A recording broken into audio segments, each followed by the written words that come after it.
जय शिवराय.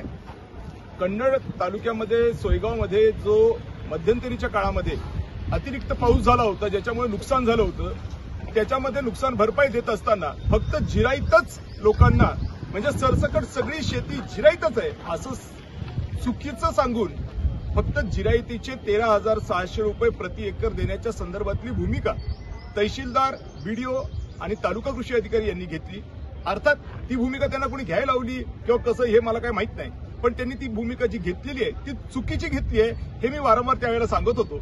आणि त्या अनुषंगाने त्यांनी चुकीची जरी भूमिका घेतली तरी न्यायालयात मात्र आम्हाला दाद मागता येईल अशीही मी त्या ठिकाणी घोषणा केली होती. त्या अनुषंगाने न्यायालयात आम्ही दाद मागितली आणि न्यायालयाने आमचं म्हणणं ऐकून सरकारला जाब विचारलाय की याच्यावरती तुमचं म्हणणं काय आहे. कारण जी जिरायत शेती आहे त्याला 13,600 रुपये रेट आहे, जी बागायत शेती आहे तिला जवळपास 27,000 रुपये रेट आहे आणि जी फलोत्पादन शेती आहे त्याला 36,000 रुपये पर एकर रेट आहे. त्यामुळे अशा परिस्थितीमध्ये सरसकट 13,600 जर दाखवत असतील तर ती शासनाची देखील फसवणूक आहे. शासन मदत करायला तयार असताना प्रशासन जर त्या ठिकाणी आडकाठी आणत असेल तर ही गोष्ट योग्य नव्हे. शासनाच्या धोरणाची अंमलबजावणी झाली पाहिजे, शासनाची फसवणूक झाली नाही पाहिजे आणि शेतकऱ्यांना त्यांचा योग्य मोबदला मिळाला पाहिजे अशा स्वरूपाची ही केस आम्ही घातली होती. त्या अनुषंगाने पुढच्या महिन्यामध्ये 25 तारखेला या प्रकरणामध्ये सरकारकडून या संदर्भामध्ये खुलासा मागण्याचे निर्देश कोर्टाने दिलेले आहेत आणि त्यांना याचा खुलासा द्यावा लागणार आहे. इन्व्हेस्टिगेशन ऑफिसर पोलिसांना नेमलेलं आहे आणि त्यांनी आणि आपल्या गव्हर्नमेंट लीडर साहेबांनी ही माहिती कोर्टासमोर आणायची आहे की जिरायत किती आणि बागायत किती आणि फलोत्पादन किती आहे.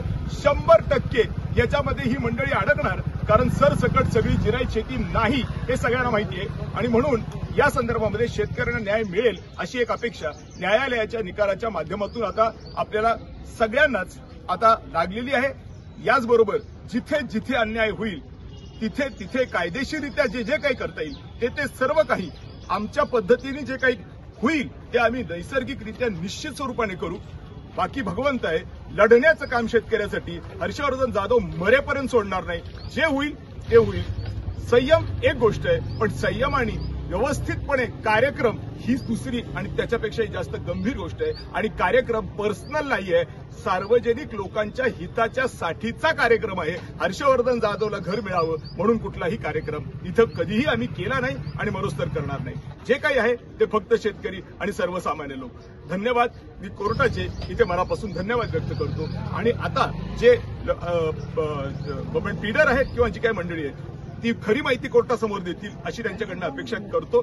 जर त्यांनी चुकीची माहिती दिली तर त्यांच्यावरही गुन्हा दाखल होईल. का? कारण का सर्वश्रुत आहे, कागद आहेत, पुरावे आहेत हातामध्ये की या मतदारसंघामध्ये महाराष्ट्रात सगळ्यात जास्त बागायत शेती आहे, कारण की रायवान जाधव साहेबांनी इथं धरण आणि बाजार तलाव बांधले. धन्यवाद.